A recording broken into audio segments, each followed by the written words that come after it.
Hello everyone, welcome back to the channel. आज इस video में हम कार्बोहाइड्रेट्स का आरडीए पढ़ेंगे।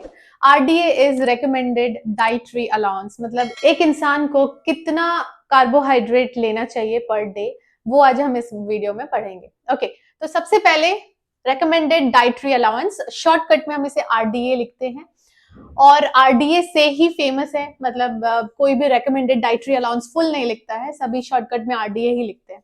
ओके, तो सबसे पहले अगर मैं एडल्ट्स की बात करूं तो 45 to 60% of total daily calories should be from CHO which is carbohydrate. मतलब जितनी भी एनर्जी आपको मिल रही है 45 to 65% ऑफ एनर्जी जो है, कैलोरीज जो है, वो आपको कार्बोहाइड्रेट से मिलना चाहिए। इसका ये मतलब है कि कार्बोहाइड्रेट आपको प्रॉपर अमाउंट में खाना चाहिए। अगर आप कार्बोहाइड्रेट प्रॉपर अमाउंट में नहीं खा रहे हैं तो ये जो कैलोरीज है वो कहां से खींच ली जाएंगी, प्रोटीन को ब्रेक डाउन करके ली जाएंगी, और प्रोटीन अगर ब्रेक डाउन होना शुरू हुआ तो बहुत सारे प्रॉब्लम्स आ सकते हैं। ओके, नेक्स्ट हम बात करते हैं मिनिमम कितना होना चाहिए। ये तो हमने स्टैंडर्ड बता दिया, मिनिमम कितना होना चाहिए। Approximately 130 grams per day. इतना तो सिर्फ और सिर्फ ब्रेन को सपोर्ट करने के लिए चाहिए। ठीक है, हमारे brain to support brain function कम से कम हमें minimum approximately 130 grams per day हमें कार्बोहाइड्रेट लेने चाहिए। ओके, नेक्स्ट अगर हम बात करें फॉर इंडियन पॉपुलेशन, ओके, क्योंकि हमारा जो डाइट है, हमारा जो खाना होता है वो कार्बोहाइड्रेट रिच खाना होता है। अगर हम राइस की बात करें या हम चपातीस की बात करें, रोटी की बात करें, तो वो सारी चीजें हमें ज्यादातर कार्बोहाइड्रेट प्रोवाइड करती हैं।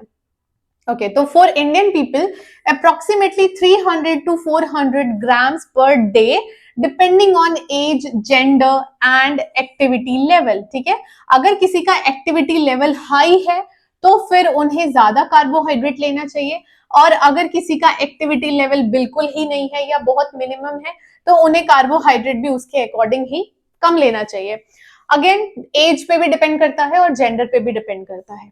ओके, ये तो हो गई आरडीए की बात कि हमें कितना अमाउंट ऑफ कार्बोहाइड्रेट लेना चाहिए। नेक्स्ट हम बात करते हैं क्लिनिकल रेलेवेंस, मतलब कि अगर कार्बोहाइड्रेट एक्सेस में लिया तो क्या दिक्कतें आ सकती हैं, और कार्बोहाइड्रेट की अगर डेफिशिएंसी हो गई तो क्या दिक्कत आ सकती है। तो अगर हमने एक्सेस इनटेक किया कार्बोहाइड्रेट का तो क्या होगा, can lead to obesity, dental caries, insulin resistance, और उसके बाद टाइप 2 डायबिटीज मेलाइटस। ठीक है, तो ज्यादा कार्बोहाइड्रेट लेने से क्या हो रहा है, ओबेसिटी हो रही है, वेट गेन हो रहा है। यहाँ पे डेंटल कैरीज मतलब दांतों में दिक्कत आएगी, कैविटीज हो सकती है या फिर कोई और प्रॉब्लम आ सकती है। इंसुलिन रेजिस्टेंस मतलब जो इंसुलिन है वो अपना काम करना बंद करना शुरू कर देती है। बॉडी जो होती है वो इंसुलिन को रेजिस्ट करना शुरू कर देती है, और जो ये इंसुलिन का काम होता है कि ग्लूकोज को ग्लाइकोजन में कन्वर्ट करना और लीवर और मसल्स में स्टोर करना, वो काम वो ढंग से नहीं कर पाते हैं। एंड टाइप 2 डायबिटीज मेलाइटस मतलब डायबिटीज मेलाइटस का सेकेंड टाइप जो है वो यहाँ होने के चांसेस बढ़ जाते हैं। नेक्स्ट है डेफिशिएंसी। अगर कार्बोहाइड्रेट की डेफिशिएंसी होती है तो क्या होता है, फटीग। ठीक है, मतलब थोड़ी थकान वगैरह रहती है। कीटोसिस मतलब कीटोन बॉडीज जो हैं वो बढ़ जाते हैं ब्लड में।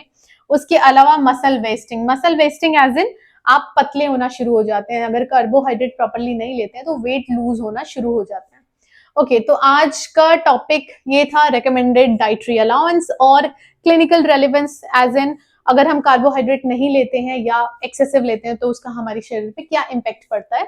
आज की वीडियो में इतना ही। अगर ये वीडियो आपको अच्छी लगी हो तो वीडियो को लाइक करें, चैनल को सब्सक्राइब करें, और कोई भी डाउट या फिर रिकमेंडेशन है तो आप मुझे कमेंट सेक्शन में बता सकते हैं। Thank you so much for your time.